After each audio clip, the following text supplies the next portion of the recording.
As a business owner or a CMO, what steps you are taking to ensure your business survives and thrives with something very reliable?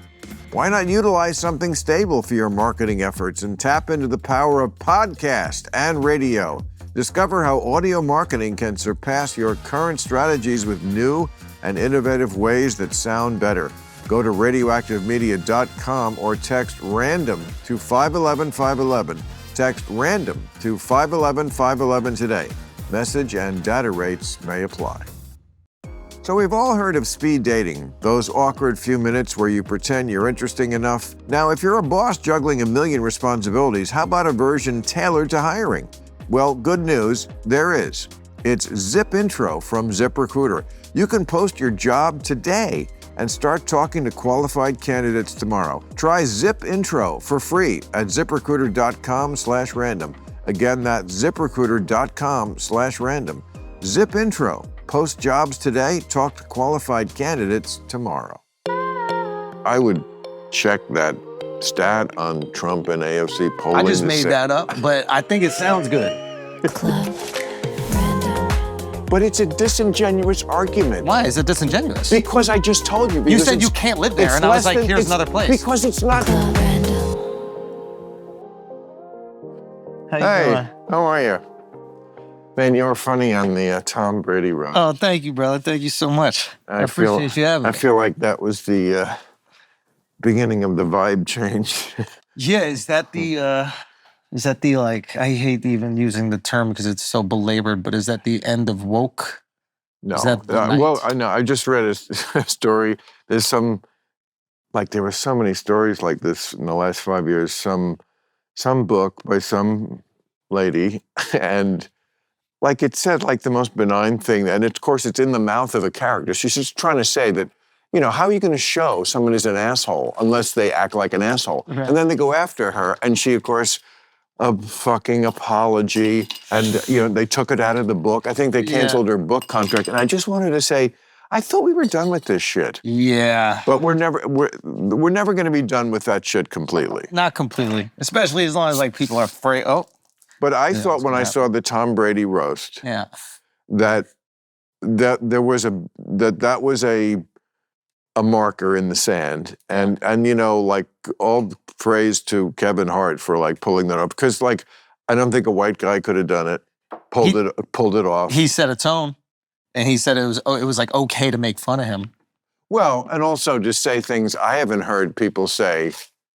Words on TV. What? Right? Yeah. I mean, you could say any bad word, but but like, I mean, I'm on CNN now. Yeah. And they don't, when they said, can we put you on CNN? They're actually doing something interesting with that Scott Jennings guy. I call him Lonely Scott, because it's usually like four people. Trying to gang up on him. Well, it's Lonely Scott. But they put a guy who seems to be able to like, I guess, argue from the conservative side on the show. And they let him cook, and they used to put like a dumb Scott. Oh, Scott, of course. Yeah, well, you got look, I love CNN. I'm thrilled to be. I find it such an honor to be back on. Well, that they wanted me on CNN as well as HBO. I mean, HBO I've been with forever, and I get that. Why, you thought you were a pariah? Well, I'm just CNN is like a straight up news organization.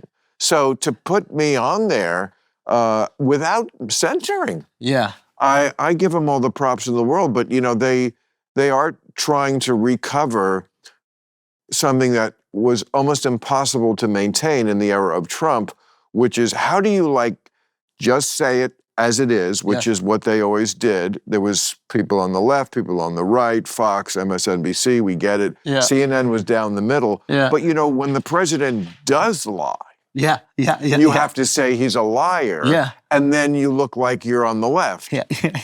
And they went too far with that. And now they're trying to correct that and get back to like just the place where a regular person says, can I just get... Like, just tell me what's going on. Yeah, you did something like during COVID that actually was like incredibly inspirational to us. Oh, thank you. And it was the piece about...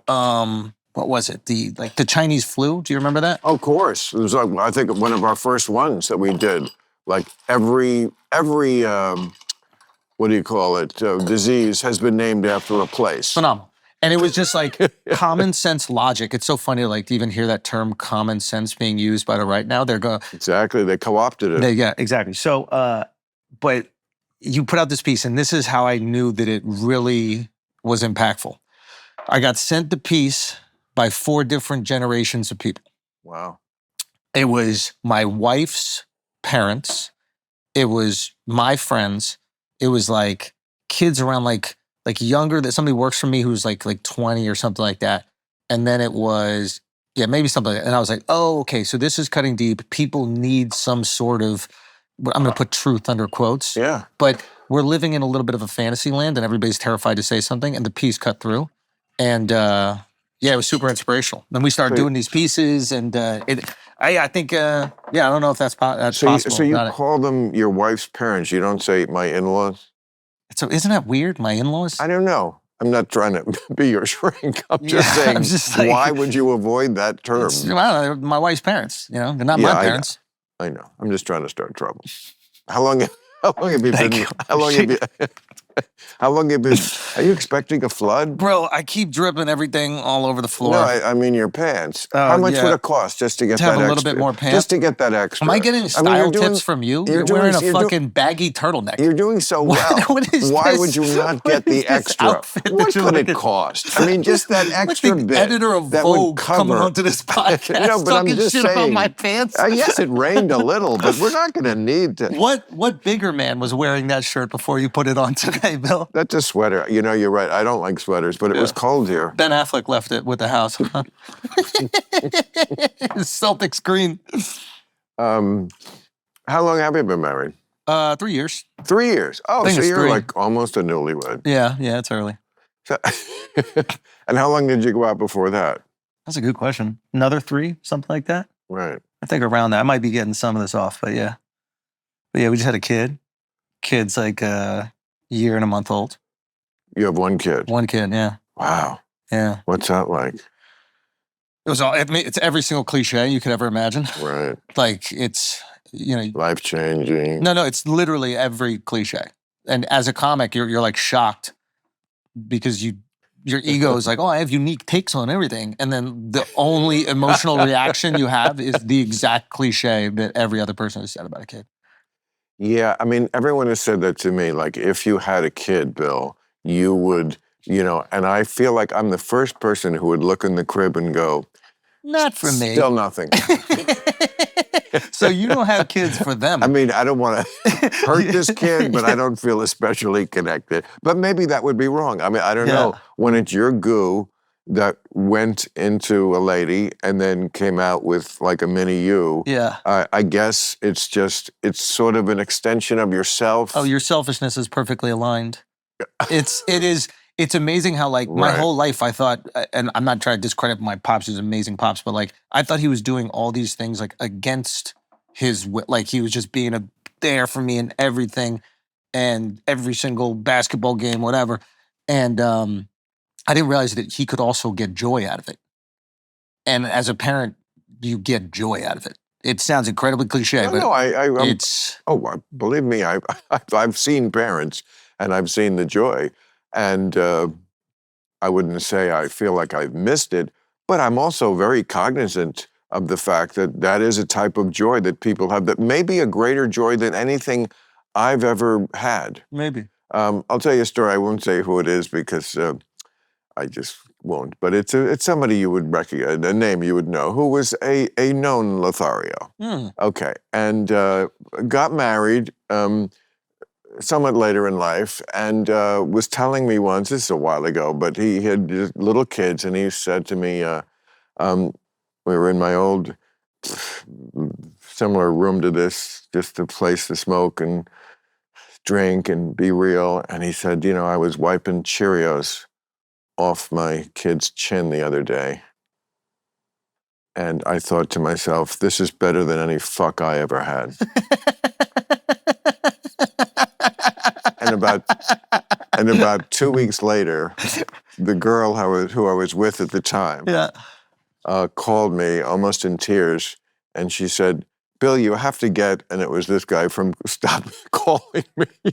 So apparently it wasn't really bad. Oh, he was still trying to get after it. And it was my girl. No. Well, I'm just saying. But true story. I'm not saying it's weird that he's thinking about fucking while he's wiping Cheerios off his I'm just saying better than any fuck I ever had was someone undercut 2 weeks later. Trying to fuck your girlfriend. Received this call. It's like, okay. Maybe at that moment it seemed like it, but you know. I want to know who this good friend of yours is that's trying to fuck your girl. Oh, this was many years ago in a galaxy far away, and it could be anybody. And let's just leave it at that. Right, but let them speculate. But it was funny to me. But I'm sure there are other people for whom wiping the Cheerios off the chin really is better than any fuck they ever had. And I feel sorry for those people because they obviously fuck badly. No, I'm kidding. Children are wonderful is what I meant to say. Yes, of course. Of course. So, but how does it change your life? Obviously, you don't get enough sleep, right? Are all those cliches true? Yeah, obviously, but like life becomes just a little bit smaller. So like so much of your life, I guess, in entertainment is like unfortunately dictated by, you know, what you think the perception of you is, or have you achieved these things that you want to achieve? And it is, I would say, equally as comforting. Now I'm coming from this place where like I've made a couple bucks. I'm financially secure. Quite like, a few. Doing You're okay. Doing great. Doing okay. So I care mostly about how my kid and my wife feel about me, and I can feel comfortable if life is good at home, and I'm not as worried if like these people on the internet are saying crazy shit about me or this thing is happening over here. So it puts things in perspective. Immediately. Right. Immediately. Yeah. Do you feel like it helps you, say, morally, because something you might do if you didn't have a kid, you'd be more hesitant to do because Not at all. Not at all. Seriously? No, like I stopped like. Oh, come on. Like, I stopped like doing drugs or whatever, like smoking and shit like that. I was never like a big cigarette guy, but like I'll have a bogey every once in a while. And well, that's hardly anything. But I stopped doing it just because I'm like, I'm not about to have some like fentanyl in some drug that I'm. No, but like, say you used to go to Diddy's parties. Yes, of course, as we all. Did you go to a Diddy party? You must. No, but I've had a couple of, you know, I used to run into him every once in a while. He was the most charming guy. He would always make you feel like, even though I didn't know him at all, for 2 minutes he would make me feel like I was his best friend. Yeah. There are people, Trump is like that, they say. Of course. People, you know, I met him a couple of very similar. Charming.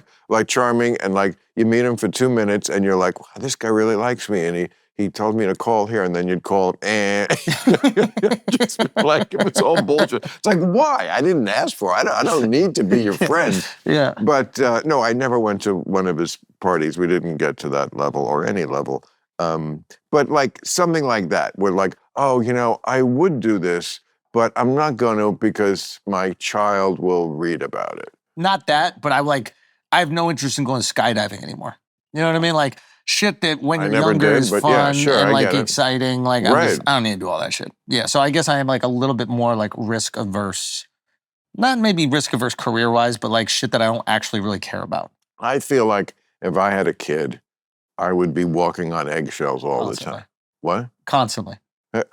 Meaning, you mean you are? No, I'm saying like you would. Like I would, yes. Meaning like the things that you say, like the opinions you have? The things I say, the things I do, you know, just, you know, I mean, I wouldn't want to get caught masturbating or, you know, anything that's benign, which is, I mean, that's a very benign thing. We don't treat it like it's a benign thing. Yeah, but it's pretty normal. I mean, yeah, but for example, like no one would ever, if you were like upstairs and your wife said, honey, dinner, and I'm doing my taxes, I'll be right down. Nobody would say, I'm getting out of the show, I'll be right down. Nobody says, honey, I'm masturbating, I'll be right down. Because they get insulted even though if you should be able to say that. But they get insulted. I feel like they're, like I think my wife would probably be like, wait, why don't you just want to have sex with me? Like I'm here. I don't think they understand that these are different things that we do. Wait, say that again? Like, I think the woman feels a bit of rejection when you're like, I would prefer to masturbate than just have sex with you. Well, she should. Well, shouldn't, right? Shouldn't she? I mean, sometimes you want a little alone time, you know? You want to have, this experience with yourself. I like the question that people say to you when they, if you go to strip clubs, they're like, why? Why do you do it? And I'm always like, I don't know, must have something to do with the naked women. Yeah. I like girls. I don't think I need to apologize for that. But you think I'm asking you to apologize? No. But there are people who do, who that's the intimation. Oh. No, I would say that aside from regretting it, it's not having marriage or a kid is like the one thing in my life I'm so glad that I stuck with. Like I made a lot of stupid mistakes, as you do when you're young. But not doing that was the thing that was I had the right instinct on that from the beginning. For yourself, yeah. I would not be happy with either one of those institutions. Yeah, even though you don't know, because you never... Yeah, and it's just a personal thing. I mean, I certainly know people who, not being facetious about it, they would be lost without their spouse. They would be, they just can't be. Now, some of that is codependence. Yeah. But some of it is just real. Some people really are happier with that one person and waking up next to somebody. Yeah. This Gene Hackman thing is very suspicious. That his wife dies a week before, and then he dies. Well, first they said the same day, but it's certainly around the same time, which is very suspicious, even if it's a week. You think he killed himself after? Well, I don't know. First of all, I find it amusing that everyone's like, "Oh my God, a 95-year-old man is dead. What could it be?" This great mystery. He's here 1 minute, and then he's gone at 95. They certainly are intimating that it's some sort of foul play or suicide, and it's not uncommon. Yeah. For spouses to die within close proximity. This does happen. And sometimes on purpose. Well, if you think she just died a week later? I think it's like, I can't and don't want to live without my spouse.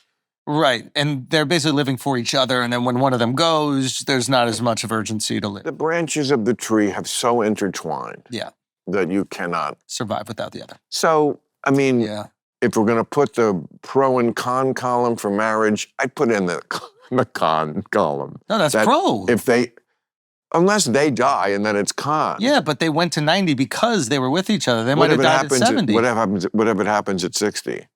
How many old people do you know how many 100-year-old people were never married? Great question. I don't know. I think you're the oldest single guy. Certainly not. I think you're the oldest dude that's never been married. There's lots of single people. Nah. Because Oprah has never been married. But she's like gay married or whatever. She's like, what is it called? Like domestic partnership. You talking about Stedman? Yeah. Not saying he's gay. I'm just saying they've been together like a... Wait a minute. What are you saying? But they've been together like a gay couple where you get married and, but without the How do you know what Oprah's relationship is like? Because she says that that's her boyfriend. Yeah. So I'm just going to believe it when she says it. Yeah. Okay, still? I haven't seen him in a long time. Maybe, whatever it is, whatever she's doing, I'm all for it. She seems happy. Yeah. And so what do you think it is? You think that he's like a beard for her? No, What's your conspiracy on Oprah? You know what? Here's my theory on that in general. People think that the people in show business are always doing something way more exotic than they're doing. Dude, I'm curious about your thoughts on this. I don't want to say this guy's name, but he had an interesting theory. And again, I don't want to talk about woke or whatever, blah, blah. But he was like, the overcorrection in Hollywood. Oh, totally. He said he chalked it up to Weinstein. And he's like, Hollywood started to feel as if the world viewed them as Weinstein, and that the two were you couldn't just separate the two. Therefore, they had to project this extreme revision of what Hollywood could be. Are those connected, or is this something that happened way before? Well, first of all, I would say it's unfair to say that Hollywood is Weinstein. The music industry, that's Weinstein. That is totally Weinstein. The music industry has no rules. It's like rape is like a speeding ticket in the music industry. Yeah. And I know they hate it when I say that. Yeah.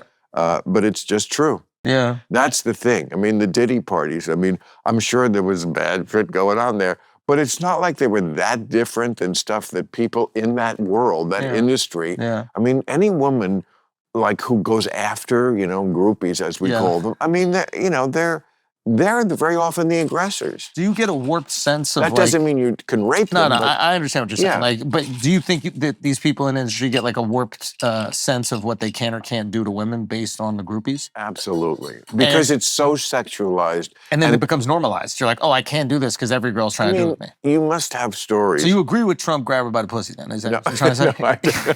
So what you're trying to say is you defend Trump 100% with the grab by the pussy. No. Got it. No, but that is not an unfair description of what goes on in the music industry. Right. If you're a star, they let you do it. If you're a star, they sometimes want you to do it. Not all of them. And that's the problem, is that the guys get so used to no woman saying no and just being so aggressive that they just assume every woman is like that. And then once in a while they run into one who's like, no, I'm an actual person. Yeah, I'm a human being. You can't do that. Yeah. And but I think now the girls are more privy to the fact that they can make way more money off a lawsuit than they can just sucking some guy's dick. So I think a lot of these like groupies that used to get the validation from just hooking up with the rapper. I think a lot of them have, switched their game plan a bit. And now they're like, wait a minute. No, we got to either get pregnant or we got to catch a case. Yeah, I always find it amusing when like the female rappers, sometimes their big burn on somebody they're beefing with is like, I could take your man. And I'm thinking, how hard is that to take? Not even just in the music industry, anywhere. It's like, I could take it. You're no kidding. You can't take it. What a threat. Yeah, exactly. You could suck my dick? Right. I'll, dress all sexy and act all sexy and grab his Johnson. Funny. And they got to say something like, I could make your man listen to my day. I mean, the fuck you could. See, there's a good bit for you. You could do that as a bit. That's funny. I could make you listen to my day. Yeah, that's impressive. Yeah. Club Random is brought to you by the audio marketing gurus at Radioactive Media. 2025 is looking pretty dicey, to say the least. There's a lot of confusion and uncertainty out there, and things are changing practically by the minute. As a business owner or a CMO, what steps you are taking to ensure your business survives and thrives with something very reliable? Why not utilize something stable for your marketing efforts and tap into the power of podcast and radio? In the U.S., audio reaches more than social media and digital combined. Plus, audio marketing can make you stand out above your competitors, and it's more cost-effective. My friends at Radioactive Media know the recipe to launch, optimize, and scale performance by building compelling audio campaigns which work. Their personal approach and knowledge of the medium is unparalleled. For advertisers who want to reach the right audience with the right hosts and programs, you need to speak with Radioactive Media. Text random to 511-511. Heck, why not do something innovative and capture business from my legions of listeners and sponsor my show? If you're a mid-sized company or a well-funded startup, Radioactive can help. They believe in the power of audio so much they even use it themselves, right here, right now. Go to radioactivemedia.com or text the word random to 511-511. Discover how audio marketing can surpass your current strategies with new and innovative ways that sound better. Go to radioactivemedia.com or text random to 511-511. Text random to 511-511 today. Message and data rates may apply. So, seriously, who's got time to cook these days, let alone become a professor of kale studies? Factor's gourmet, dietitian-approved meals beam straight from the fridge to your face in 2 minutes. No thesis required. Factor arrives fresh and fully prepared, perfect for any active, busy lifestyle. Lose up to 8 pounds in 8 weeks. Factor Keto Meals, based on a randomized controlled clinical trial with Factor Keto. Results will vary depending on diet and exercise. Yeah, okay. If you're going to the refrigerator at 3 a.m. to eat a foot long, I can't help you, but with 40 options across 8 dietary preferences on the menu each week, it's actually easy to pick meals tailored to your goals. Choose from preferences like Calorie Smart, Protein Plus, or Keto. Factor can help you feel your best all day long with wholesome smoothies, breakfast, grab-and-go snacks, and more add-ons. Reach your goals this year with ingredients you can trust and convenience that you can't beat.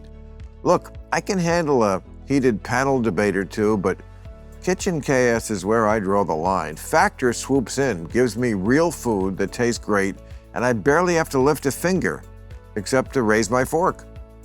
So eat smart with Factor. Get started at factormeals.com/factorpodcast and use code FACTORPODCAST to get 50% off your first box plus free shipping.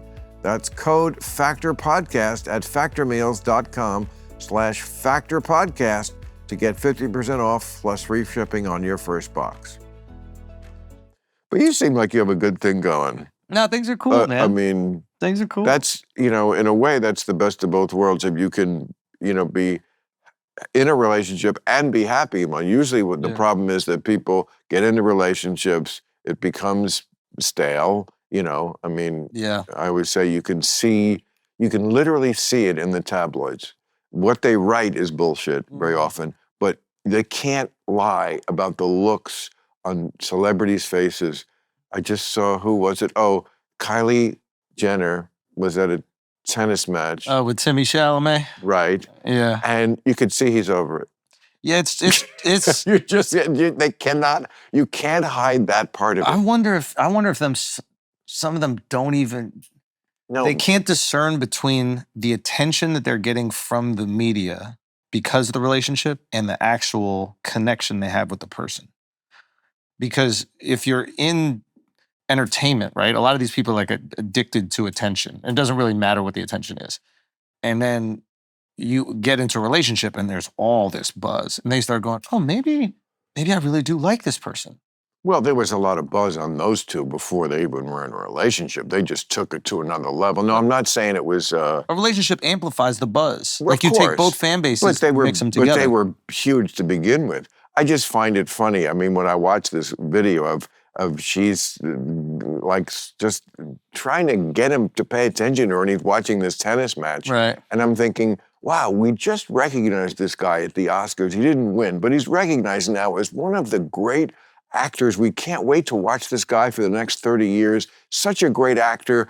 But he can't even convince us that he still wants to be with Kylie Jenner. This is an acting job that was too much even for him at that moment. Like, Olivier couldn't have pulled that off. Yeah, he's not being directed. That's the problem. Right. He needs to know he's on camera. I think he did, and he still couldn't do it because when it's over, it's over. Have you ever been with somebody that you felt, even for a moment, wow, I'm really enjoying the time I'm spending with this person and I'd like to continue doing this for the foreseeable future? I did it many times and did it for the foreseeable future many times. And then when that flame burns out, is it just this immediate conversation where you go, hey, I'm done with this relationship and I want to drag this on? Or you do like the classic thing that we all do, which is like, we're a coward and we just kind of like remove ourselves emotionally and hope they break up with us and then... right? Like try to be the good guy even though we're the asshole. I mean, I don't know. You're talking about if we want to get out of it as opposed to being dumped. I mean, I think a lot of us would rather be dumped when we're the ones we want to be out of it because we don't want to break that person's heart. We still want to be the good guy even though we're going to hurt that person. I mean, I've had it in the past, one time I could think of, maybe twice, where I was kind of what you described. I really wanted out of this relationship. It was bad. But you didn't want to hurt her. It just is hard. I mean, relationships are like wars. They're easy to get into and hard to get out of. And this was Ukraine. I needed to like fucking just give him the Donbass region, give her the Donbass region, and just take whatever you want. You know what? I mean, when you're dealing with Putin, it just, sometimes, not that I agree with that, but it's so funny. Like when I finally was pushed it to the point and said, this, I just can't do it one more day. Then like, the second she's like, well, okay then, you're like, what? Don't reject me. Like you're not, if they're not sufficiently, it's more about. You want them to be a little hurt. It's more about ego. It's your I ego, feel a lot of this. So you need you need love on the way out too. That's selfish. Well, no, look, I mean, I believe in love, and I've had it, and know it well, and have it now. Yeah. You have a girlfriend right now. Well, let's not get too specific. We don't like to put. What do you call it? Labels on not a things. Girlfriend, right? What do you call it? Like partner or something like that? I call it love. You have love, and that's the most important thing. That's beautiful. If you have love, it's just a different way of your life is just different. Asian girl. It's just. I mean, and I can be happy without it. I have been, but it's just different. It's better. I mean, it is better. It's a dimension that you just don't have otherwise. But, it has nothing to do with marriage. I mean, many people are in loveless marriages. That's the true. trick is to keep love alive in marriage, and even harder, lust. That's really in any relation. And that really doesn't have anything to do with the piece of paper that says you're married. That's just his time. Right. That's something you need, though. You really need the lust. You need to be lusted over. I feel exactly. She needs to desire you, crave you. And vice versa. Eye of the tiger. I can't live without that. I'm going with these Asian references. I've tried. I've tried. I've made that mistake before and thinking, oh, you know what? How many hours a week do you spend having sex? It's not the majority of the time. Right. So why put that? I could be 100 years old and spend 1 minute a week having sex. It would still be water flows downhill, and that's the direction it flows. And it's just pointless to try to stop it or prevent it or not think about it. I see that they make something now called a loyalty ring. I'm not making this up because I just read it. We have a new rule about it this week. A loyalty ring, which can read a man's biometrics and alert the girlfriend or the wife. It's time to clear the balls. that he's aroused when he's not with you. That's funny, dude. It's not funny to me. No, it's funny that she's going to learn that he's more aroused when he's not with her. Right. You don't want to know that. You don't. Yeah. Some things are better not known. He's at the Equinox Gym steam room. that ring's going off. You're going to learn some things about your husband. That's funny. I didn't take it in that direction, but that happens too. Yeah. Yeah. It's probably a net positive for society, though, marriage. Absolutely. Are you kidding? That's the thing. Just children. So that's the thing that is tricky. Like I think a lot of times people they react emotionally to these things. Like, they might hear you saying that and they're like, oh, he's against what I'm doing. But not at all. Exactly. Not at all. So there's a difference between wanting to do something for yourself, but acknowledging. Totally personal. Exactly. Just let us all be who we are. I mean, it's so funny when people judge you or me for this being basically who I am, because they're the same people who, if I was gay or trans, would be all like, we're born this way. Yeah. We should, like everything has to, and I agree with that. Yeah. You are born that way. Yeah. Or if you're trans, you're actually not born that way. Yeah. But whatever you want to do, whatever blows your dress up. I think it's like your opinions are so strong that people assume you're trying to project those opinions on people who disagree with you. And you really don't give a fuck what they do. That's interesting. I really don't. But I don't know if that comes across. Because people aren't used to strong opinions. I mean, I grew up in New York, so we're very opinionated people and oftentimes with minimal information, and that's what makes the opinions so good, right? Like, I like someone who knows exactly how they feel about the world without researching anything. That's the most interesting person on the planet. So it's like, but yeah, I think that we feel like it's encroaching on our lifestyle. Yeah. Well, you know what? There's lots of things I do that have lost me fans, and there's lots of things I do like that have gained me the most loyal fans, and I think the best fans in the world, the smartest, sort of most willing to have an open mind. Because you push them.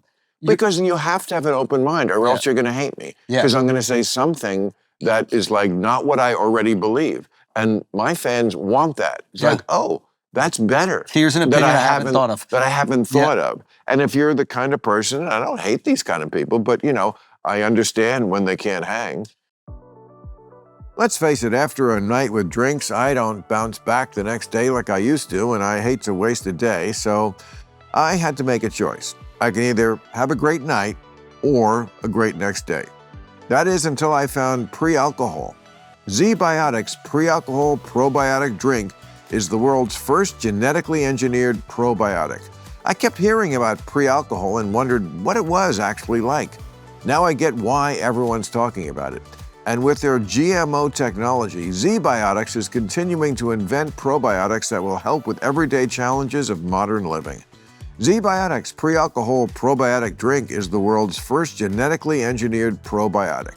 It was invented by PhD scientists to tackle rough mornings after drinking. Here's how it works. When you drink, alcohol gets converted into a toxic byproduct in the gut. It's this byproduct, not dehydration, that's to blame for your rough next day. Pre-alcohol produces an enzyme to break this byproduct down. Just remember to make pre-alcohol your first drink of the night. Drink responsibly and you'll feel your best tomorrow. This March Madness, don't let anything sideline your celebrations. Grab pre-alcohol before you go out and be ready to cheer on your team all day and night, all night long. Go to zbiotics.com/random to learn more and get 15% off your first order when you use random at checkout. Z-Biotics is backed with 100% money-back guarantee, so if you're unsatisfied for any reason, they'll refund your money, no questions asked. Remember to head to zbiotics.com/random and use the code RANDOM at checkout for 15% off. So we've all heard of speed dating, those awkward few minutes where you pretend you're interesting enough. Now, if you're a boss juggling a million responsibilities, how about a version tailored to hiring? Which is why I love ZipRecruiter. Picture this, one-time slot, multiple well-qualified candidates. It's like a job fair and a reality show had a baby. America's got employment than Bachelor in Paradise. You cut down on the back and forth scheduling and they get a fair shot to pitch themselves without you nodding off mid-interview. Win-win. Well, good news, there is. It's Zip Intro from ZipRecruiter. You can post your job today and start talking to qualified candidates tomorrow. And right now, you can try Zip Intro for free at ziprecruiter.com/random. Zip Intro gives you the power to quickly assess excellent candidates for your job via back-to-back video calls. You simply pick a time and Zip Intro does all the work of finding and scheduling qualified candidates for you. Then you can choose who you want to talk to and meet with great people as soon as the next day.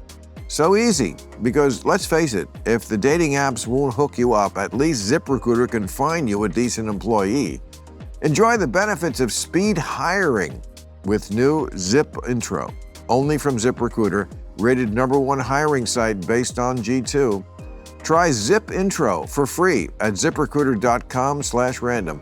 Again, that's ziprecruiter.com/random. Zip Intro. Post jobs today, talk to qualified candidates tomorrow. There's that Jonathan Haidt book. Oh, yes. The Righteous Mind, it's called. Yeah, sure. You read it? And it was just really interesting to me, just this idea that and it makes sense afterwards, of course, where you're like, we're emotional beings, and then we retrofit justifications for our emotions with our brain. So knee-jerk reaction is how I am emotionally. And once I started understanding that, you'd hear all these dweebs like Ben Shapiro, they're like facts don't care about your feelings. It's it's the exact opposite, right? It's the feelings don't care about your facts. You have to meet people where they feel things. If you're not meeting people where they feel things, you're going to completely miss them, or you're going to be stuck in this little ideological bubble where you're constantly having to appease whatever they feel. And you can't actually create anything authentically. I think that's mostly right, that people want to believe this thing for whatever actual reasons, feeling reasons, emotional reasons, their background, their family, their upbringing, whatever. And then they will find, especially if they have a brilliant mind like Ben does. Yeah, he's clearly a very smart guy. So they will find the reasoning to go back, but it comes from the feeling. I think you're right. It starts at the feeling. I'm so cognizant of this all the time. I may be guilty of that myself, but I try to be the least guilty of that. That is exactly what I'm trying to. I'll give you a great example. I mean, nobody on the left has been a bigger supporter of Israel than me. Right. And believe me, they know that in Israel, and I appreciate that. And I wish I could come and visit them as they keep asking me, but that's just I'm almost 70. I'm not going overseas anymore. Yeah. Okay, but there's somebody who the Trump administration just is now. That's the reason. That's the reason. I was waiting for. No, that is the reason. I was waiting for there's a war happening. Oh no. And you're simply just I'm not traveling. No, it has nothing to do with the war and everything to do with my urinary tract. Okay, so. Israel, I want you all to know that he has a gig in Minnesota in a couple weeks. No, I stopped doing that too. Really? Yeah, I quit at the end of last year. Okay, go. So that's, so there's the Trump administration's right now deporting this guy who's I'd just say a Palestinian rabble-rouser, Columbia University, exactly who you... Khalil something? Yes, Khalil something. And he's right on the edge of inciting terrorism. But no, okay, if I was just going by emotions, yes, I think I love it that Trump is throwing this dirtbag out of the country. Mm-hmm. I will defend him to the death because I'm a free speech guy. You got to be consistent. If I'm always on the right for what they're doing against free speech, which I am, and way always on the left. I mean, you said woke. I don't want to talk about woke. I'm always fucking with the woke. The woke hate me more than anybody for good reason. Because when I stick the knife into them when they deserve it, it goes right to the bone, which it should, because they don't believe in it either. So here's a case where, yes, emotionally, because I'm a supporter of Israel, I would like to see this guy out of the country. No, you can't just throw people out because you don't like their speech. Especially if you give them or you grant them some form of, I don't know if he had a citizenship, maybe a visa or something like that, but you're essentially giving this... Green card. He has a green card. So if he has a green card, you're giving them the opportunities to be an American, exist as an American for this amount of years. But if you have the green card, you do have the same rights as an American citizen. That's what I'm saying. Right, okay. So we have to give that person those rights. You have to. As annoying as that is. As annoying as it is. You probably should have looked into his resume before you gave him the green card. Because that's always what... And it's very hard to... I would say not more than 20% of the people in this country can you get on that opinion. Everybody else is just always going to go right to defending the speech of the people they like. Yes, this is what we constantly do. We're hypocrites, but such hypocrites. But this is the thing, we have to this is where it gets frustrating, these arguments, is if we know we're hypocrites, we can't cry about it. We have to meet people where they are. Correct. Right? So I mean, I'm sure you've seen on Twitter, everybody's talking about, Israel, and it seems like there's waning support in America for Israel. Oh, absolutely. So here's an example, which you hear people say all the time, obviously the politicians have no clue how to communicate, most of them, and they're just well, this is our closest ally. And then you get asked why, and they go, oh, they don't know, because they're just being told that they're the closest ally. Well, closest ally in the Middle East. Regardless of what it is. It's I think... that's very important. They're the closest ally in the Middle East because they're the only country in the entire Middle East that anyone in this country, these fucking hypocrites, would even survive for a week in. You wouldn't want to live. I don't know if that's true anymore. The UAE, I've been to Abu Dhabi. The UAE is not the Muslim world. If you're talking about But they're Dubai, in the Middle East. That's what you're talking about. Okay, but you're talking about a tiny, tiny percentage of what typical life is like in 60 Muslim countries. You're talking about a little enclave that they carved out so Westerners could come and spend their money. Right. We're talking about far less than 1% of the way life is like. You would not want to live even in a moderate country like Jordan, and your wife certainly wouldn't enjoy living there. Yeah. Okay? You're making logical points. Well, these are factual points. Yeah, sure, they're factual. But, they are. Yeah, but it doesn't matter. It's I gave you another option that is true. Well, but it's... I think, matter of fact, I would even argue that life is more relatable to the average American in the UAE or in Dubai than it is in... Again, but it's a disingenuous argument. Why is it disingenuous? Because I just told you. You said you can't live there, and I was here's another place. Because it's not typical. I said the entire Middle East. So if so look, here. Okay. Here's the thing. Here. All right. If I say, you have to move somewhere in America, and I'm going to throw a dart at a map with a blindfold on, and Could you survive anywhere else in America where you absolutely could? You could live in Salt Lake City. Yeah. You could live anywhere in America. Yeah. If I throw a dart at a map of the entire, all 60 Muslim majority countries, will you say you'll live there? I could survive in every single one of them. You couldn't. How no? What? How could I not? I'm not a gay guy. I'm not, I could live in any single one of them. You're in Kabul, your wife would have to wear a head-to-toe burqa every... That's on her. Okay. You're talking about me surviving. You're like, I could live very comfortably in every single country. Like, again, let's not move the goalposts. You're asking if I could live comfortably. You could live with yourself knowing that that's how women are treated in your world. I hate this moral argument. Like, we give a fuck about women around the world. Like, no, but this is like... Yeah, you said you'd be happy. This is such a bullshit argument. This is such a bullshit argument. No, I didn't say happy. I said I could live. You keep moving the goalposts. Okay, cool. I'm sorry. Let's stay on what you say. I could live easily in every single one of the countries outside of the wars that are existing. But you're saying in peacetime? Easily? Easily. You live easily. You could easily live in Kabul, Afghanistan. Is there war happening? Is the Taliban doing their thing? No war. No war. So war's over. War's over? I could kick it in Kabul for a month easy. Enjoying life. Now, am I doing stand-up every night? No. But could I take a little vacation?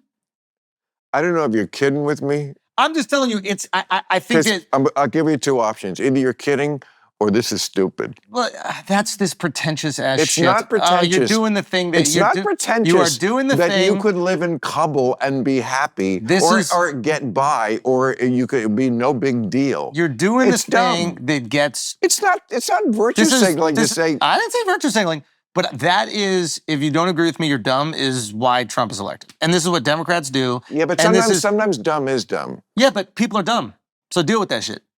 Like, you know what I mean? Like, stop acting like everybody's smart. Like, this is the problem, is like, you have all these people that go to Ivy League schools, and they're like, we know better than everybody else, and we'll just tell you what to do, and you guys are all stupid, and I know you feel like you want this, but you don't really want this, and if you disagree with me, you're an idiot. Then all of a sudden they go, you know what? Fuck you guys. I'm voting for that one.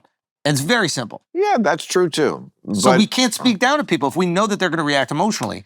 I guess what I'm trying to say is, even with the like, for example, the Israel conversation, right? So if I know people are reacting emotionally to this, right? Who is the burden on, if we have this deep connection with Israel, which I believe we do, right? I think the burden is on Israel to prove to the American people, who definitely they rely on for support in this conflict. I think that the burden is on them to communicate to the American people why it's advantageous to America to continue to support them. Like, and if they can't communicate a reason, you can't be upset at the American people for being confused about it. We have that same energy towards Ukraine. We go, wait a minute, they're getting how many $1 billion? Okay, over here, if eggs were cheap, I don't care about where you throw the money. But once eggs get expensive, I start going, where's the money going? $200 million going over there? So when economic times are very difficult here in America, or any country in the world, there's going to be some questions asked about where this money is going. As there should be. As they should be. I think it's a very normal thing.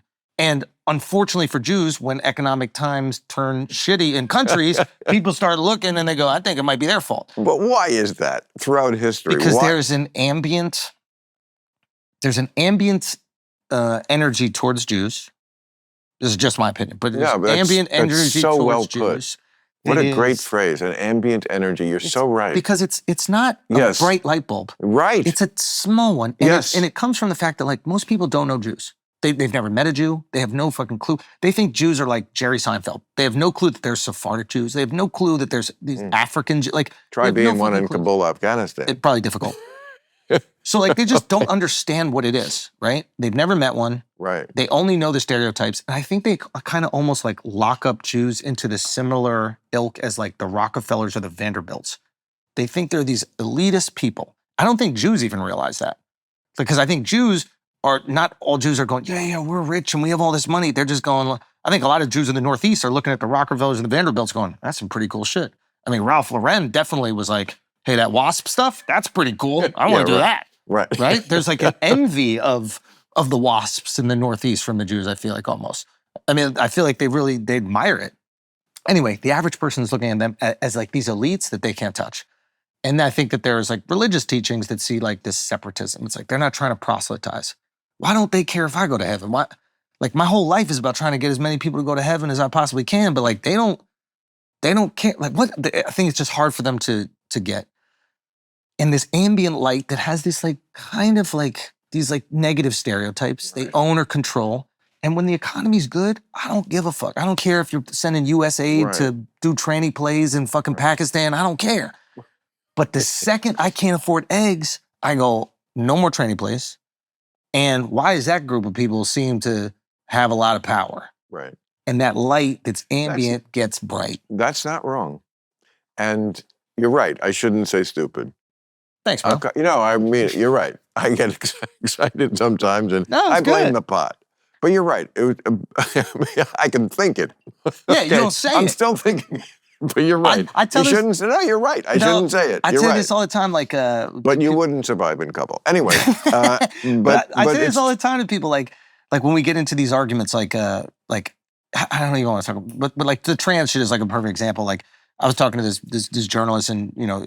I was like, what do you think we disagree on? And he goes, well, you know, some of the trans stuff or whatever. I'm like, well, what about? And he's like, well, you know, the trans women in sports. And I was like, well, what do you think about the trans women in sports? He's like, honestly, I think it's a red herring that the right uses. And I go, you didn't answer my question.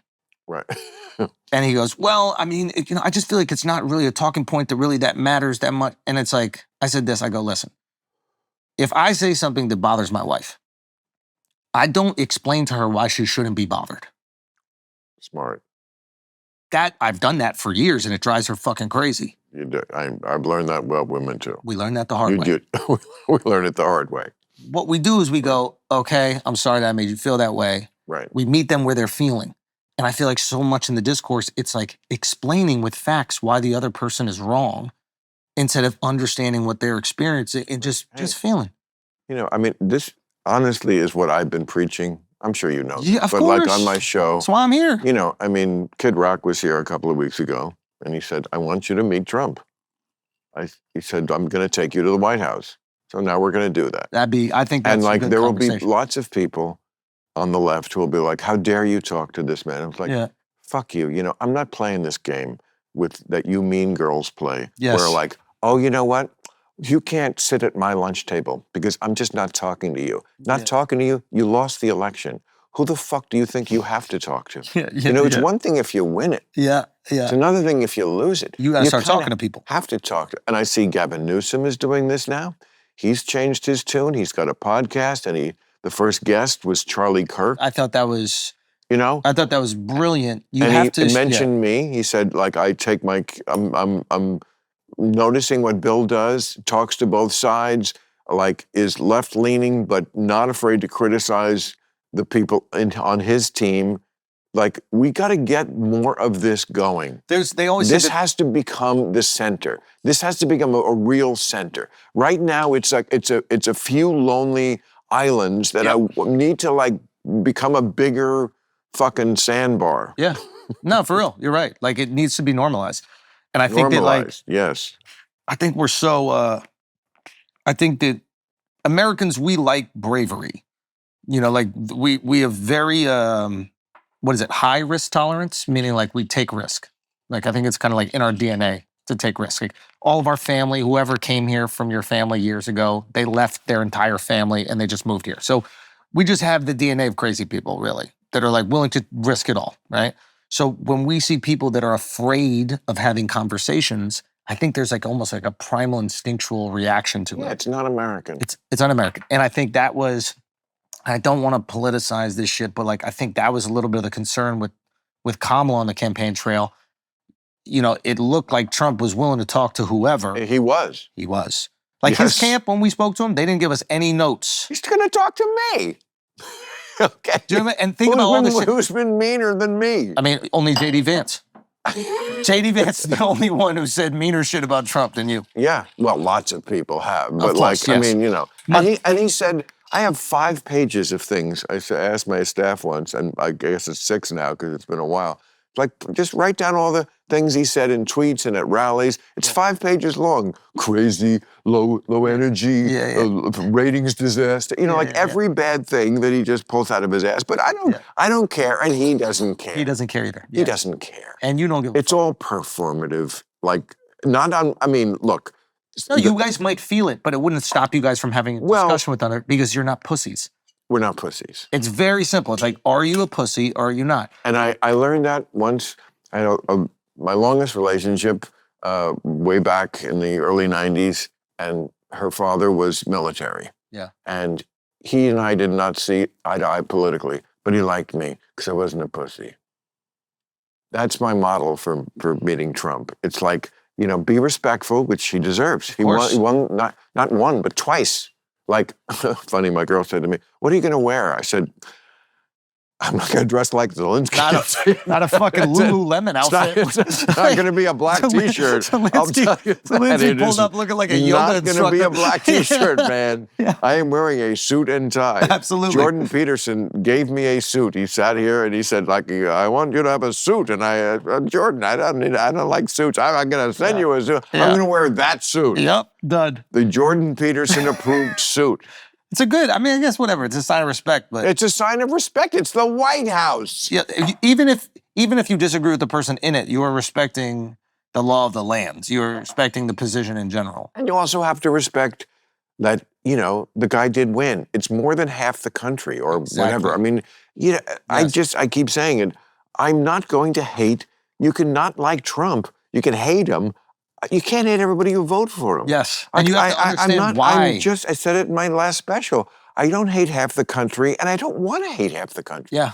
You know, it's just not where my mind ever wants to go for my own mental health. Yeah. Is all this hate. Yeah. So yes, I will talk to anybody. Yeah. And it's you know, it's an honor to be invited to the White House under any circumstances. Absolutely. So, you know. Also, it allows you to have a platform with him where you can tell him the things you disagree with. Like, I think it's somebody was saying that to me. It's generous. They were like, to allow that to happen. Of course, but this is also part of American discourse. It's very important. Like, I think he needs to do the White House Correspondents' Dinner, just because I think a very unique thing about it, like, we humble our heroes. It is a very beautiful thing about American culture, right? Is that we will make you beg for our support every 4 years. You don't just get to be king. That's why it was great when Ricky Gervais hosted the Golden Globes. And we take the piss out of the big ones. The big ones, the elites. And we take the piss out of them. And you saw the reaction, right? From yes. Everyday people. Visceral. It was visceral. And I think it's important. And that the Tom Brady roast kind of got back to that. 100%. Here's this guy whose life is perfect. He's got absolutely everything. Yes. He's submitting himself. Fuck him. Yeah. And but look, that's the human interaction. It is. I'm sure that when you got successful and I get some success, like you realize, oh shit, there are all these people that are like, they're hating on me for things that like aren't even true. And they're saying these things about me. It's like a compliment. That's a part of success. Like that's the cost of success. It is what it is. But they care enough. You're not writing about them. Facts. But it is a beautiful part of American culture where we get to put the heroes up on a pedestal and also humble them at the same time. And the thing about Trump doing is like he's already done a roast. So it's not like he's afraid to do a roast. You know, so I think we got to get back to that. Now, you did have some ground rules though. For the roast? Yeah. I think it was just Nikki. Don't say he's broke. That's it. I've heard that before. Don't say he's broke. Just Isn't that crazy? He's like, yo, talk about my kids. I'm a racist. I'm a cheater. I do every fucking thing in the world. Don't say I'm poor. Just do not being say. Poor is the worst thing you could possibly be. I know. Why do you think that he's able to connect to working class people despite coming from money? He is them. He is that. Did you see The Apprentice, the movie? No, but May I suggest a date night with the wife? Yes, please. Please. It's such a great movie. This is with Sebastian Stan, right? Correct. Who is brilliant in it. It's funny, I saw him as Tommy Lee. I didn't really love that performance or movie. Yeah. But he is so brilliant as Trump. And it's a brilliant movie that was not given its due, even though both he and Jeremy Strong were nominated as Best Actor. Both of them should have been.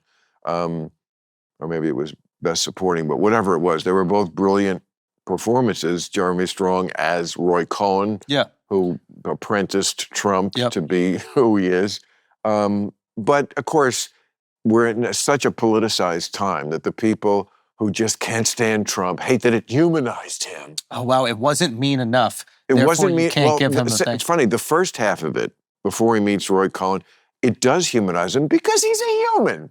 So, like, it shows him when he was first, like, working for his father. Yeah, that's funny. And he's How dare you humanize a human being? I mean, I think he's a human being who has a narcissistic syndrome that makes it hard for him to be logical. You think someone who ran for president is a narcissist? Right. Okay, so, well, crazy idea. Nobody has been a narcissist to that degree, so please. I don't know if that's true. Yeah, okay. Well, it's good that we don't agree on everything and still can be friends. But anyway, okay, go on. The point is that in the first half of the movie, it's just how he started out in life. Like, he was collecting rents for his father. He didn't start out like, okay, so he's collecting rents. And, you know, when you collect rents from people, talk to people like one person opens the door and throws hot water at him. Yeah. Like, people do that when you go to collect. So it's not like he started with the silver spoon. Exactly. He did to a degree, but it just shows, like, he wasn't, like, everywhere and then, you know, and then the second half, it's the opposite. The Trump people think that's too rough on him. So everybody abandoned the movie. But for those 20% in the middle who are willing to just watch a piece of art for a piece of art, it's a fantastic movie. Yeah. And it really gets at a lot of what's wrong with our discourse, is that you can't just look at the movie. You have to make a political decision about it. And this is how I think people get caught up in, like, they don't even create based on their own opinions. They create based on the algorithm. Like, the algorithm teaches them what they want to do. So true. Right? Because they see a video get, like, a lot of views and they go, ooh, I guess this is what I want to do. Right. And it's like, oh, no, you just never had an interesting thought by yourself. You're waiting for something to stick and you want attention, right? And it's like, the people who made that movie actually had the bravery of going, I'm going to potentially piss off both sides that would support this. Yes. And what you're left with is 20%. Right. Which is, I mean, I don't know. That's why I think it's, and what I said to you in the beginning, like, that's why I think it's brave when you're willing to piss off your base. I think it's very important. It is. But what you get is the trust. Right. How many people are trusted? People will trust you. Right. Even if they disagree with you, they'll be like, but he's not grifting, he's not lying. It means the world to me. And when you meet people, there's a connection that they have with you. And then there's other people who are just, they're like, what I would say is more grift, where you go, I know what the base wants. I'm going to echo those sentiments. They're going to consume it because it makes them feel good. But the second that I disagree with them, they will abandon me. I mean, Matt Taibbi has written brilliantly on this. And he says, he say? Well, he's a big media critic, and some of it, I think, goes over the top. But his basic thesis, and he's so true, was that media at some point became a group of people who, the way they run their business is, first we ask, how would the audience that we're servicing want us to interpret this story? And then we give them that. Now, of course, a lot of them become brainwashed and they just already think that way. But that's not what media used to do. It's not what it's supposed to do. So it's so funny. It's like, there was a show on Fox called Red Eye. Do you remember that show where, like, comics would go on it and they basically just, you could just go and, like, it was a great opportunity for a young comic and you make fun of different shit, right? And, like, what was this on? It was on Fox News, like, super late at night. Fox News? Yeah, Greg Gutfeld hosted it before he had his show. Not Fox News. Yeah, Fox News. Well, that's why I never saw it. Probably. But there was, like, it was a cool opportunity as, like, a young comic. You're like, I get to go funny on the show. And this does connect to what you were just saying. But I remember I would go on and, like, I was so naive, dude. Like, I grew up in New York City. Like, I don't fucking know. Like, I thought that there was some, whatever. I don't know. I thought that there was, like, a little bit of authenticity or purity to what we were doing. I didn't know that there was, like, an agenda, right? So I'm just on here. Who's doing? To the program, right? Or even to the network, right? Sure. So I'm going. So I was some story about, like, some random college in, like, Oregon about, like, hey, we're gonna have, like, a no white people on campus day or something, but, like, some random. Oh, I know the story. You remember the story? Brett Weinstein was the professor, right? Who lost a job for it, right? Yes, they had like, I don't know, it was officially called that, but it was basically No White People Day. Right? Because white people are toxic, and so we can't have them. It's absurd and ridiculous.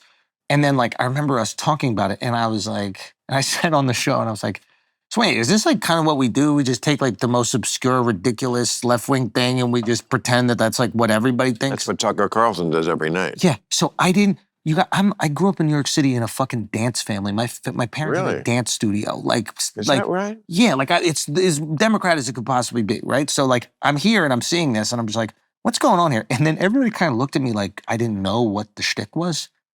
Right. Like, it was like I broke the kayfabe or whatever they call it in wrestling. You know what I mean? Like, and I didn't get that, like, sometimes you don't even need to communicate to the people on your network what they need to do. Right.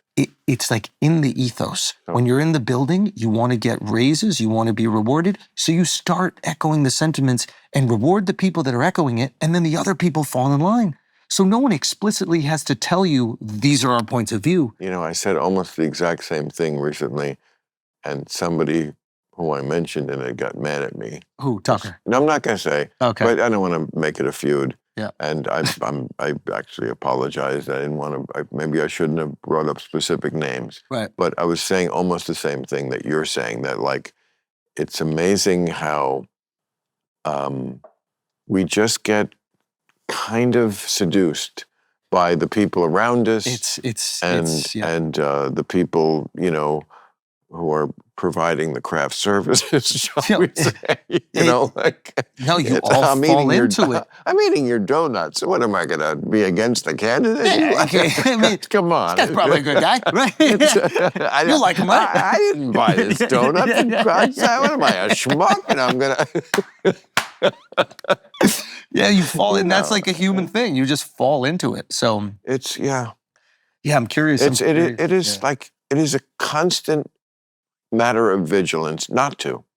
So that's why I so applaud the 20%. I mean, I'm picking that number out of my ass, but it's probably close. So applaud them, because it's not easy. I mean, I do it for a living. It takes courage. It's okay. I'm getting paid to do it. Yeah. And you're not. You're just doing it as a citizen. That's what and a thinker. I always say this, like whenever I'm going through something or somebody's trying to like position me in some certain way, and I have empathy for them doing that, by the way. Like, they see a headline, and they don't understand the context of anything, and then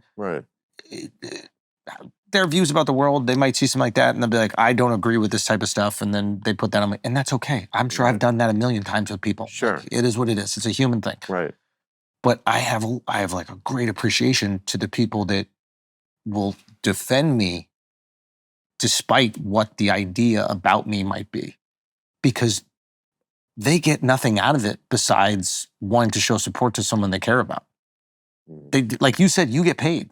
Like, we're able to do comedy and podcasts and shows. Like, it's really awesome.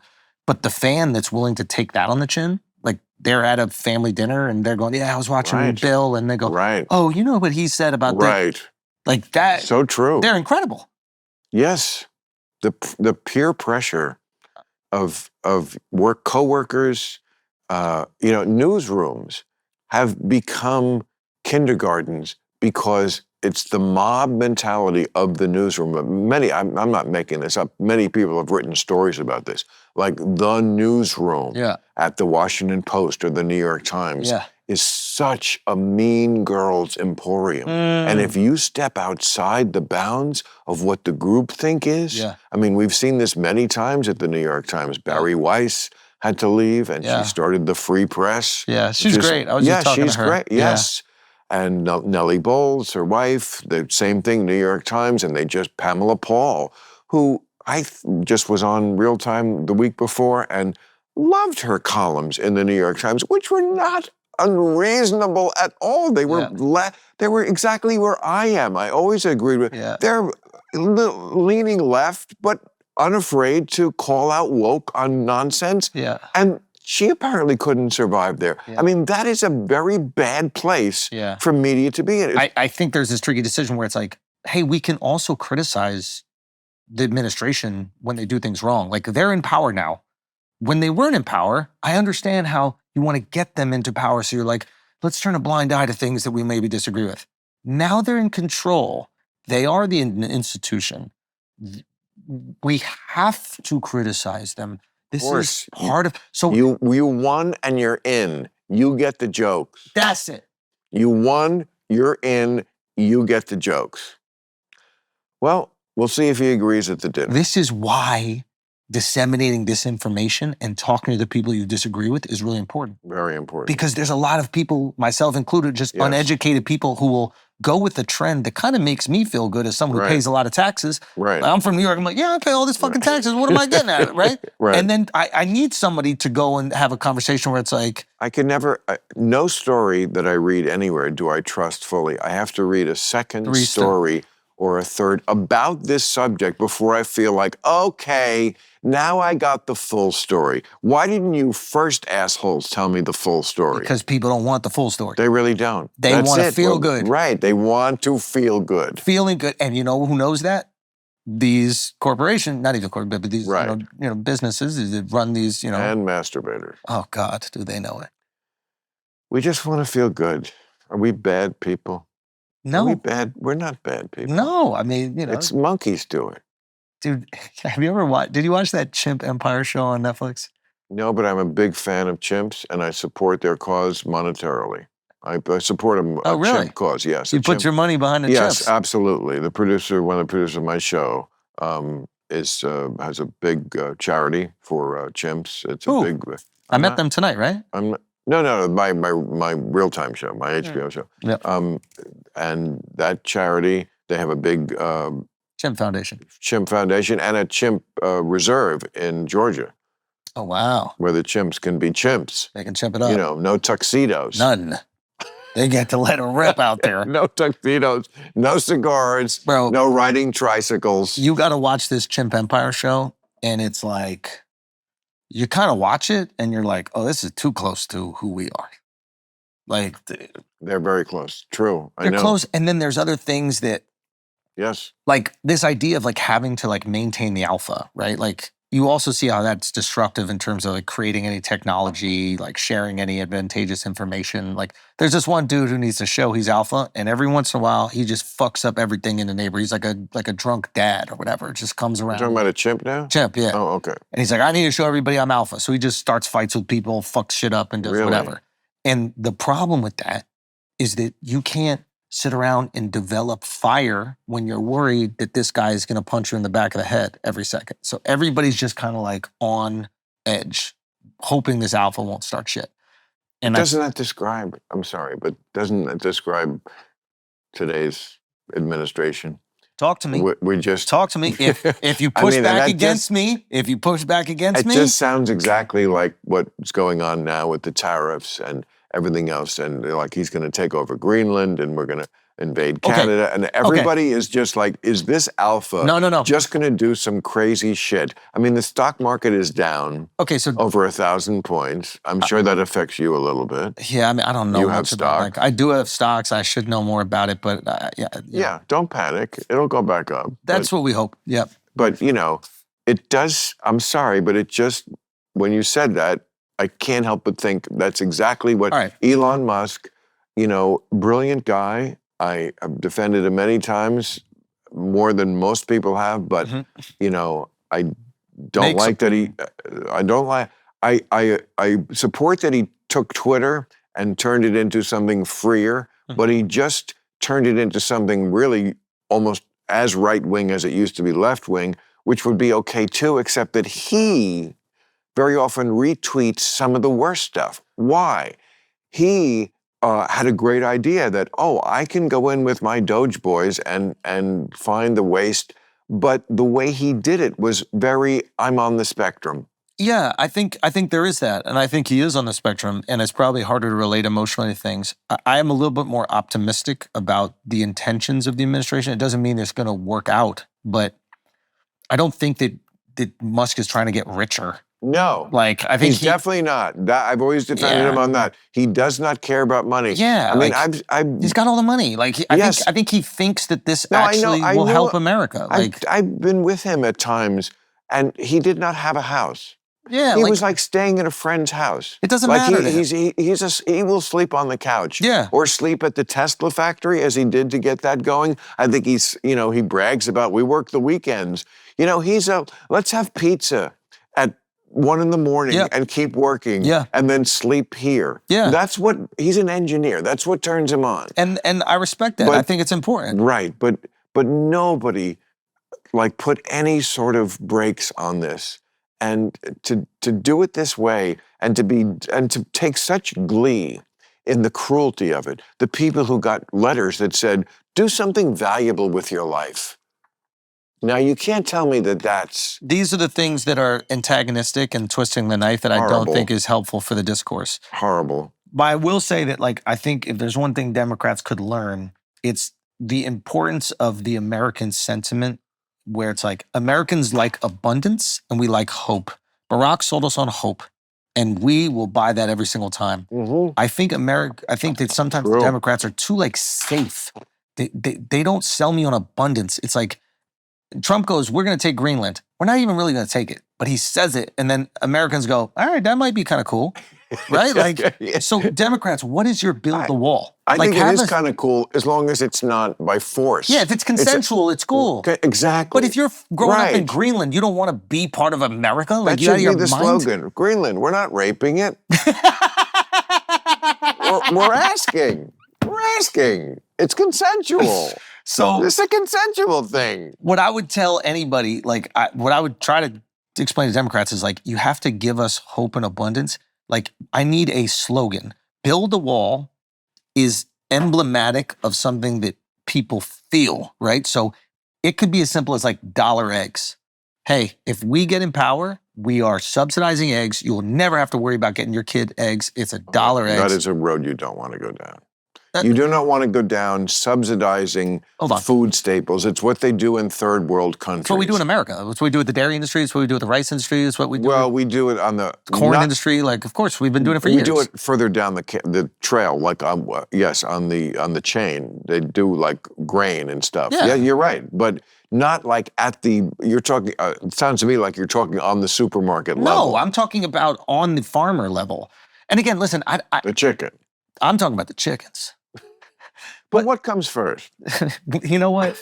Has anyone ever really asked that question? Now we're getting into it. Has anyone ever really? It's more about how do you communicate to Americans that we want to meet you at your needs, and how are we going to say that, and how are we going to say certain things that are going to penetrate the discourse? Americans don't have a fucking Democrats don't have a slogan that tells a hardworking but poor American that they're going to be able to get more. They had a slogan in the last election. It was free tits for prisoners. Okay, not a great one. Bro, that crushed. Dude, it was so funny. That one commercial, I've been talking to the guy, I don't know if he wants to remain nameless, but the guy who made the commercial, the Trump is for... she's for them. That's they open with, Charlemagne, the guy, him and I do a podcast together. Oh, I know you do. Yeah, so love him. He's amazing. Tell him I said hi. I absolutely will. And every time he references me on the show, it really tickles me. I appreciate it. Hey, I got to go home and watch Bill Maher. Oh, he watches you religiously. Oh, I know. And he has a lot of respect for you. He's the GOAT. He is to me, he's a... Great reach, great influence. And also I don't know if this is fair, but a lot of times I judge people based on where they've come from and how far they've gotten in their life. So to go from, billionaire to 1.1 billion isn't as impressive as to go from trailer park in South Carolina to one of the most powerful voices in media is anyway. But we're talking about that, just knowing how that kind of ended up happening is kind of funny. But how do Democrats start communicating? Because say what you want about AOC's politics, she communicates to the people in her district that she wants to help them. Bernie communicated in a way that he wanted to help people. Right. I think AOC and Trump polled the same in her district. What does that say?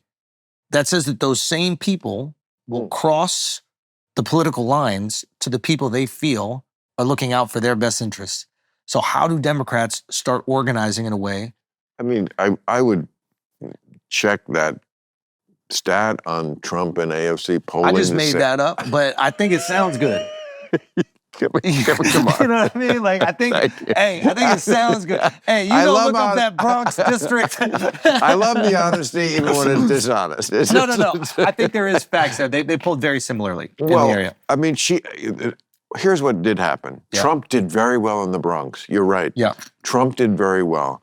That could be a true stat, like a favorability rating. But that was one of the districts that was most shocking to leftists. You're right. You know. And they should learn, like instead of, I think the knee-jerk reaction is to make the opposition radioactive. And it's like, guys, they like the opposition. The first thing Democrats have to do is stop the bleeding on the left, on the far left. Stop people from being able to go, you know, I don't really like Trump, and he seems pretty bad with women, and that doesn't sit well with me, and the wife sure hates him.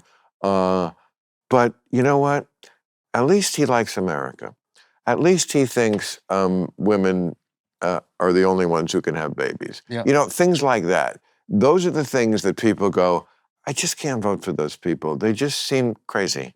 They just seem like they are not tethered to reality, which is, when you lose that contest to Donald Trump, who's also not tethered to reality in many ways, I mean, you're saying something. Dude, I wonder if, like, and again, I don't know too much about, like, the Ilhan Omar's politics or whatever. Oh, Elon Omar? Is that who you're talking about? Elon Omar. You call her Elon Omar? I call her that because that's her name. She's the representative from Minnesota. I think, whatever. Maybe I'm saying it wrong. Ilhan, I thought it was. But I think that, like... Whatever it is, I don't like her. So the point that I'm trying to make here is that, like... Is she a representative of America or Palestine, is my question. Well, here's the thing that's important. It's like, I think that she has and I don't even know if she understands this as privilege, but, like, she has an identity outside of being American.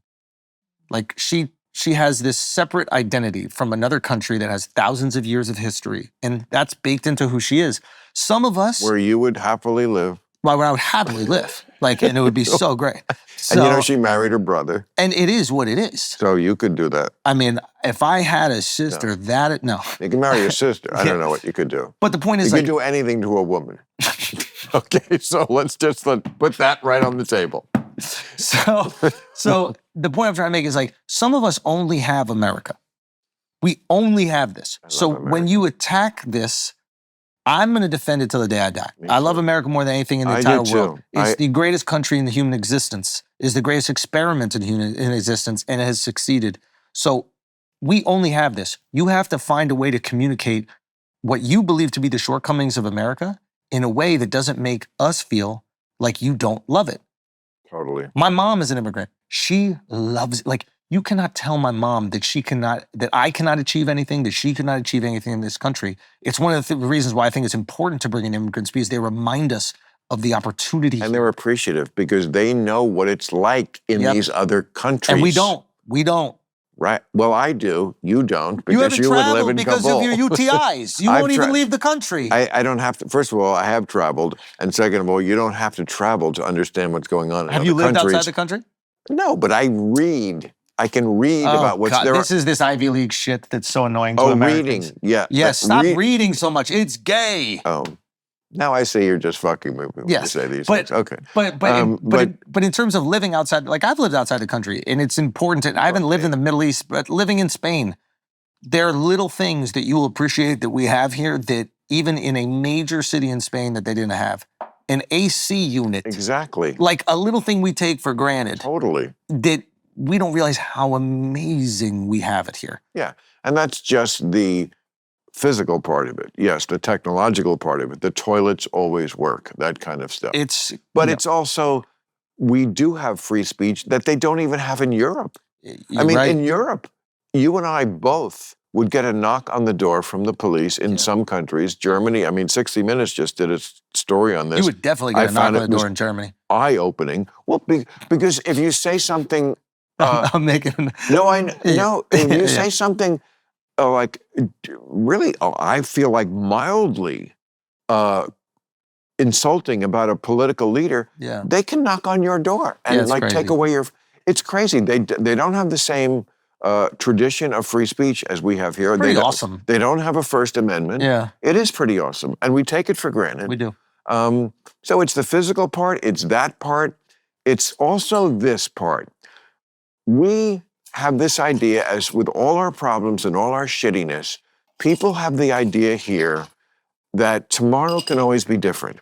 You can always reinvent yourself. Yeah. You can start something new. Yep. There's not other countries, including the Western European democracies, which are great countries, but in France, you take the baccalaureate when you're 16, your life is kind of there decided at 16. Oh, really? Yes, you're either going to go on to be a tradesman or a professional of some sort.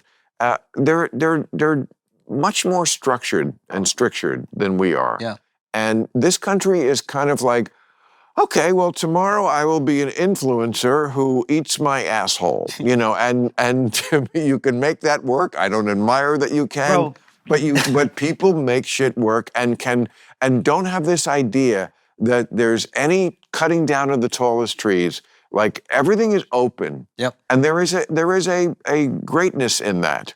This is something that, like, you cannot underestimate. When Americans lose, like, every American thinks they're going to be a millionaire. The day they're born, they're like, I'm going to be a millionaire one day. And we run on that. That is the energy that we run on. And the second Americans start to feel like that's not an opportunity for them, shit gets dark fast. Yes. You need to do whatever you can to reinforce this idea that it's really immigrant mentality, even though the people are born here. Totally. Absolutely. You can make it. You can. And that's what makes, that was And you at the forefront of everything. The reason why it resonates in people's minds is because it does happen. You see retards become millionaires. Like, actual people who are retarded can become millionaires. Dude, you know what I realize is, like, a lot of times I think the perception of comedians is that, like, we say something and if you're offended by it, we're angry. And it's like, you can react however you want to react to things. Like, I don't police your reaction. If you're offended, that's okay. Like, sure. And if I was talking to you and you're like, hey, that makes me feel uncomfortable, that word, I just won't say it around you. Right. I don't care. Like, but that doesn't mean I won't continue to make a joke that might have it in it or say something with other people. But on a one-on-one level, like, I don't want you to feel uncomfortable. Do you look through your social media and see what people are mad at you about? Yeah, I think I check. I also think it's, like, important to get, like, a litmus test. Like, if I'm writing something, like if I'm writing my hour, right, I block out everything because I don't want to create for my haters. I feel like a lot of people fall in that trap of, like, how can I appease the people that don't like me? I want to make something that I really believe in and I think is, like, honest and authentic to me. And then after releasing it, I think it's important to understand, like, how you're taken in the marketplace. Oh, do people think I'm this? There are people who think I'm like this right-wing MAGA lunatic because I had Trump on the podcast. I think that. No, I'm kidding. But what a great segue to plug your special. No, I don't want to do that. I do want to. Okay. But you just said I spend my hour writing. I'm interested in that. You purposely write the special. You don't. It's not like just stuff you gather over. No, I gathered that, like, this one was different. Like, this one it's basically. And it's called Life, but it's on Netflix. It's on Netflix and it's on now. It's on now, yeah. And it's basically about me trying to get my wife pregnant, and, like, I found out my sperm sucks. Science knows how to do that now. Well, we had to use science. That's the story. That right? Yeah, so it's What'd you have to do? Turkey baster? I had to do, we tried turkey baster. The IUI. Are you serious? That didn't work. No. And don't use one that you used with the turkey. That's what the problem was. Yeah, I used that, and my wife gave birth. Giblets came out. So it was just this story of us having to do it. And, like, usually the woman is the one that's obviously concerned about her eggs and these things, but with me, damn it, I was going to do that bit. Yeah, right. You would never have kids. About I was trying to get a girl pregnant. You're out there trying to fucking boycott. But you did finally get it done. What was the problem? Why? My sperm doesn't swim and it's shaped weird. Yeah, it always comes down to something silly like that. Yeah. And I don't feel that in any way affects your masculinity. I don't think that at all. I think you're just as masculine as the next guy if the next guy is Richard Simmons. Anyway. Dude, you want to know what's crazy? Like, emotional reaction? When obviously I had, like, whatever interactions with the doctor about, but, like, there was this, like, week or two afterwards where I thought that, like, primally, my wife would no longer be attracted to me. Like, there would be this, like, instinctual thing that would happen. There is. Absolutely. You may not think it, but it's absolutely true. It's called the ick. Oh, I don't believe in ick. I don't believe in that. You may not believe in the ick, but it believes in you. No, I don't believe in it. I'll tell you why I don't believe in it. I think there's so much societal pressure on women to be married that they would rather be with a person that they don't like than alone. I think women are terrified of being alone. Certainly that describes the world of yesteryear. I think women today, I think you're describing something that is a little in the past. No. Not that there aren't many women like that still. Yeah. There are. But I think way less than there was 25 years ago. Let's say maybe there is. But let's say hypothetically some of them are still locked into these institutions. Obviously, Correct. like you grew up religious, right? Not you, but like someone... Catholic, yes. Yeah, some women grow up religious, right? That have they have strong family values in the religion. Yes. Catholics, Jews, Yes. Christians. And there's this huge pressure to get married and start a family. Sure. And I think that pressure that women have, men don't have it. Like our biggest fear is being with someone we hate. Clearly you have it. Right? This motherfucker. Clearly. This guy got a whole bunker I built. feel like I've walked the walk. Yeah, okay? yeah. Right. If you could see this whole room, it says single. There's a stripper pole behind me. So, well, my tax form says single. I'm not trying to hide it, man. So I think what happens is these girls end up relating in relationships with these dudes that they actually don't like. And then when you don't like someone and you are with them, everything about them disgusts you. It's because you settled. And that's a horrible thing to live with. That's the ick. That's the ick. So what I'm trying to say is it's women's fault. No, it's very true. I mean, you said that there's societal pressure and religious pressure, family pressure. There's also biological pressure. Yeah. It is just part of a lot of women's DNA. Yeah. I should mate and take care of a man and be a nurturer and have children and nurture them. And that's nothing wrong with that. No, it's beautiful. And you can do that and still be a brilliant person. Yeah. But do it with someone that you like so that you don't have to say. But if you do, people, it's like a game of musical chairs. At a certain point, you fear the music is going to stop and you're the one without the chair. Yeah. So you're gonna go for a chair. And then that's the problem. You're married to a chair. That's not a fun existence. It really isn't. It's not a fun existence. So you got to hope you get it right. And and the older you get, I think the harder it is. Like if you're trying to meet somebody at 40, right? And you're meeting another person around that age, like you both have built these lives that are completely separate. Like the odds of you being able to connect to that person and all your little idiosyncrasies matching up, that's 1 in a million. Well, I did it at 63, but that's all I'm going to say about that. So far. Loved meeting you. Yeah, love meeting you too, man. Thank you so much. I'm so flattered that you came out here to do this because I know you're busy and I know your career is on a fucking skyrocket. Oh, thank you, So the fact that you would come here and do this with me in my crib, I really appreciate it. Anytime, man. This was so much fun. A real honor, man. Thank you. Dude, that was fun. Yeah. I really appreciate it. That was really fun, I really mean it.